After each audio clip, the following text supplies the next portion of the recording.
निश्चितपणे जेव्हापासून हा हिंदी मराठी सक्तीचा विषय जो हिंदी सक्तीचा सुरू आहे त्याच्यानंतर राजसाहेबांच्या झालेल्या सभा असेल किंवा पत्रकार परिषद असेल आणि त्याला निशिकांत दुबेंसारखे किंवा अबू आझमी सारखे हे मराठी द्वेष्टे आणि महाराष्ट्रद्रोही जी लोक आहेत यांच्या विधानामुळे आता हा विषय अगदी महाविद्यालयीन स्तरापर्यंत गेलेला आहे।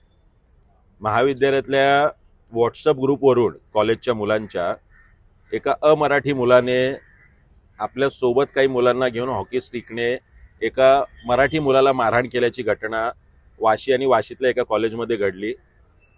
काल दिवसभर पोलिसांनी ती चौकशी केली, पोलिसांनी तात्काळ त्याच्यावर FIR केलेला आहे, त्याला आता नोटीसही देण्यात आलेली आहे। मी आपल्या त्या मराठी मुलाची काल आणि आज घरी जाऊन चौकशी केली, त्याची विचारपूस केलेली आहे मनसे म्हणून। तो मुलगा आता तरी स्थिर आहे, पण याचा आघात मात्र मानसिक आघात त्याच्यावरती झालेला आहे आणि त्याला आधार देण्यासाठीच आम्ही त्याच्या घरी गेलो, आजही त्याला भेटलो आणि पोलीस स्टेशनने पुढे काय कारवाई केली याची चौकशी करायला आज आम्ही आलो होतो। इथले सिनियर PI धुमाळ साहेब यांनी तात्काळ याची चौकशी केली, समोरच्याला योग्य ती समज आणि मराठी भाषेतला जो काही इशारा दम असतो तो पोलिसांनी दिलेला आहे। आम्हाला तेच सांगणं आहे, कुणाचंही शैक्षणिक आयुष्याचं नुकसान होऊ नये ही आमची प्राथमिकता आहे। तो 19-20 वर्षाचा जरी मुलगा असला, जो अमराठी मुलगा आहे, तो एकाच महाविद्यालयात एकाच क्लासरूममध्ये, पण ही घटना महाविद्यालयापर्यंत येते तर याचा विचार सरकार आणि यंत्रणांनी करणं गरजेचं आहे।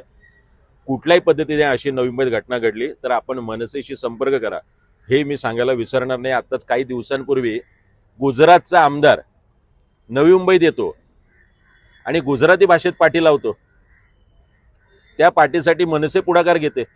नवी मुंबईत दोन्ही आमदार भारतीय जनता पक्षाचे आहेत, एक मंत्री भारतीय जनता पक्षाचे आहेत, कॅबिनेट मंत्री। हे दोनही आमदार आणि मंत्री सक्षम नाही आहेत का नवी मुंबईकरांच्या समस्या सोडवायला, की गुजरातच्या आमदाराला येऊन इथे स्वतःचं जनसंपर्क कार्यालय टाकावं लागतं? अशा पद्धतीने जर मुजोरी होत असेल तर मनसे याला जशास तसं उत्तर देईल।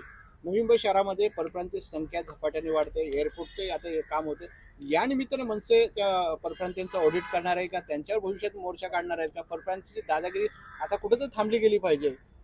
ते मला एकच सांगायचं, इथल्या सातत्याने 3,500 स्मॉल स्केल इंडस्ट्री, मोठ्या इंडस्ट्रीज आहेत, कोण इथे कामाला आहे? मोठ्या प्रमाणात परप्रांतीय कामाला आहे का? आमचा स्थानिक भूमिपुत्र त्याला नोकऱ्या मिळतात? जो मुंबईतून आपल्या ग्रामीण भागातून जो मराठी माणूस या नवी मुंबईत आलाय त्याला नोकऱ्या मिळतात? 80% नोकऱ्या या इथल्या स्थानिक मराठी मुलांना मिळाल्या पाहिजे।